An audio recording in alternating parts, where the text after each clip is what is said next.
Good, how are y'all? Good to see you. How's practice today? It was good. Yeah. The weather was a little cold, but we adjusted. Yeah. We're gonna get ready for Saturday because it's gonna be pretty cold out there Saturday. Yeah. How do you look back at the game over this weekend and some of the things you guys did well? What stands out to you? We had a lot of MAs offensively.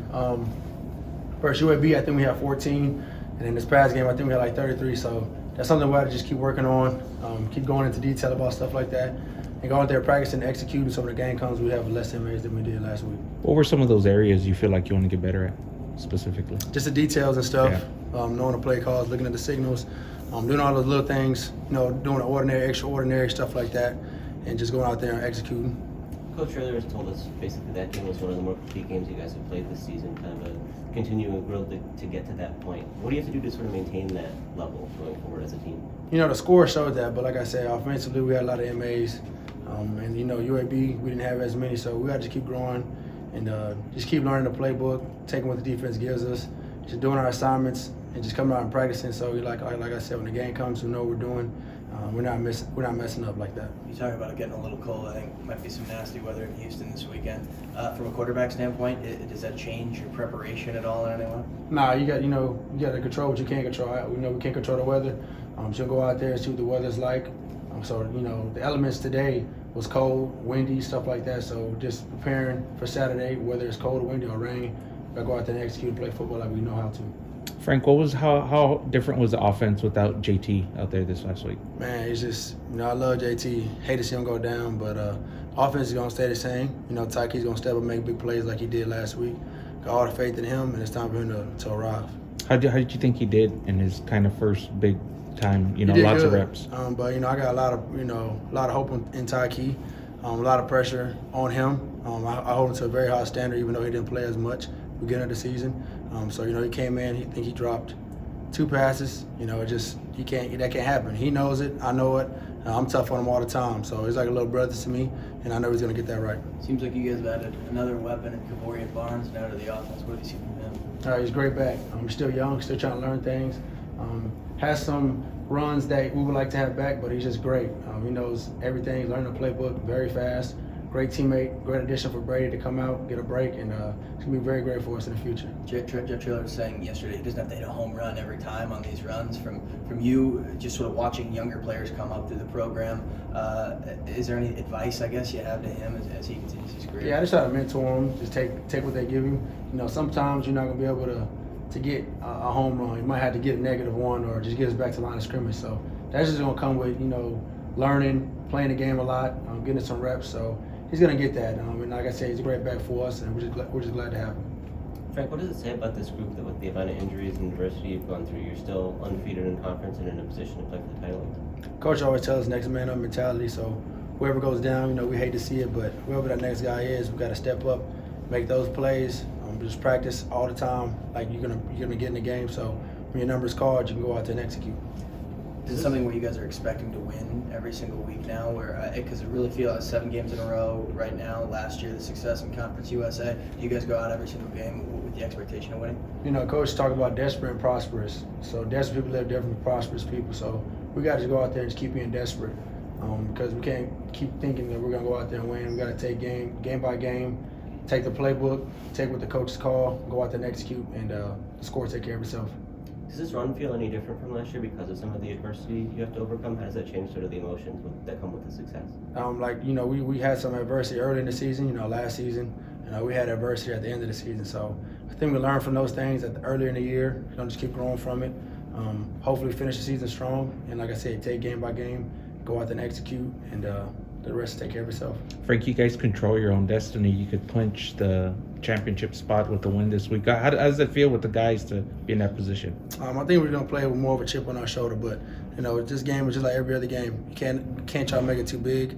It's going to be a great atmosphere for us. Rice is going to come out there, give us their best, so it's going to be a great game for us. When Coach Traylor got here, could you imagine this type of success in back-to-back seasons like this? We always had the talent, so it really doesn't really surprise us as much as people think.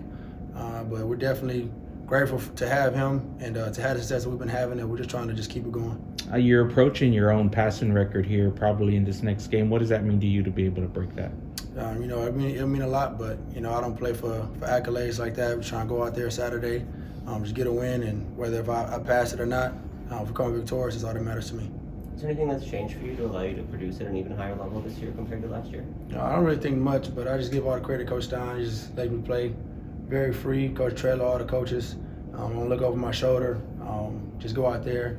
He gives me the keys to the offense, kind of let me do really whatever I want, and I appreciate him for letting me go out there and just playing free and playing football. In the preseason, Coach Stein said he wanted to see your percentage completion come up a little bit. You feel like you're hitting those marks now? I don't know what my completion percentage is. Sometimes some plays I would like to have back, but that's just at the position. You got to keep growing, keep learning, take what the defense gives me, just throwing accurate passes and letting the receivers do what they do. What does this Rice defense do that is going to be a challenge for you guys this weekend? But they do a lot, coverage-wise. They do a whole bunch of coverages. So I just got to trust my training, trust what Coach has planned for us, and just take what they give us. What would it mean to you to finish off an undefeated conference season? It would be the first time that's happened here. Like I said, it'll mean a lot, especially all the program has been through. And just to have that for Coach Trailer and all the other coaches would definitely mean a lot, I know, for him and for the city and just for UTSA as a program. Frank, it's a kind of a odd timing with this question, but when do you decide if you want to come back next year or not? Yeah, that's just something I told Coach. I just want to enjoy the moment right now. It's not about me, it's about the team. So I don't want to be a distraction, whether I am coming back or whether I'm not. And I told him when that time comes, then me and him will talk about it. Frank, how did it play out Saturday in terms of when you were going to come out of the game? It seemed unusual to see you come out in the middle of a drive. Probably because I ran a ball and I got tackled. I don't think he liked that one.